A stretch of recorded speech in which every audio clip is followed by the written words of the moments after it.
आसमानों से झांकते तुमने कई सदियां गुजार दी। अब धरती को बना लो अपना धाम, घर आ जाओ राम। हमने रख दी है तुम्हारे भवन की आधारशिला, उसी अयोध्या में जहां तुमने जन्म लिया तुमको देवत्व मिला। घर आ जाओ राम, अब तुम बेघर नहीं रहे, सरजू के तट फिर से तुम्हारे हुए। अवध के खेत खलिहान पोखर पनघट फिर से तुम्हारे हुए। पधारो अपने निवास में और क्षमा कर दो हमारी वो भूल जो अंकित है इतिहास में। हमने वो सूरज अंधेरे में फेंक दिया जिसने पूरी सृष्टि को उजाले में रखा। कैकेयी ने तो सिर्फ 14 बरस का वनवास दिया था, हमने 37 साल तुम्हें ताले में रखा। और तुम्हें निर्वासित करके हमें मिला क्या? एक ऐसी दुनिया जहां खुली हवा में भी दम घुटे। मानवता अहिल्या की तरह पत्थर हो चुकी है राम, तुम आके पैरों से छू दो तो शायद जी उठे। तुम तो सूर्यवंशी हो, हमें याद है तुम्हारा शौर्य तुम्हारा साहस।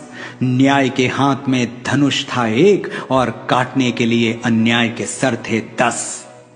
हे महानायक मर्यादा पुरुषोत्तम इक्ष्वाकु कुलभूषण, तुम्हारे बिना फीकी है अवध की शाम, घर आ जाओ राम।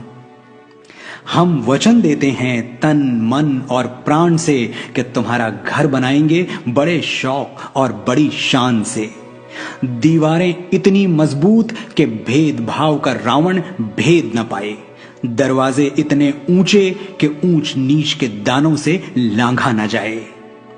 तुम्हारा शयन कक्ष वहां होगा जहां किसी बेबस की सिसकियां नींद में भी सुनाई दें, और तुम्हारी छत इतनी खुली होगी कि तीज का चंद्रमा और ईद का चांद दोनों दिखाई दें। तुम्हारी खिड़कियों पर बैठे परिंदे दोहराएंगे विश्व शांति की सरगम, और महल के प्रवेश द्वार पर लिखा होगा वसुधैव कुटुंबकम। एक आंगन भी होगा, वहां बैठकर गाए जाएंगे कीर्तन भजन और खड़े होकर जन गण मन। तुम्हारी प्राचीरों पर जलती मशालें मौन घोषणा करेंगी कि अब कहीं किसी कमजोर का छप्पर फूंका ना जाए। सीता की रसोई भरी होगी अनाज और अनुराग से, ताकि राम की चौखट से कोई भूखा ना जाए। हमने रख दिया तुम्हारे भवन की नींव में पहला पत्थर, अब और न सताओ धनुर्धर। अनगिनत केवटों शबरियों सीताओं को प्रतीक्षा है तुम्हारी, घर आ जाओ मेरे राम, मेरे मंगल भवन अमंगल हारी।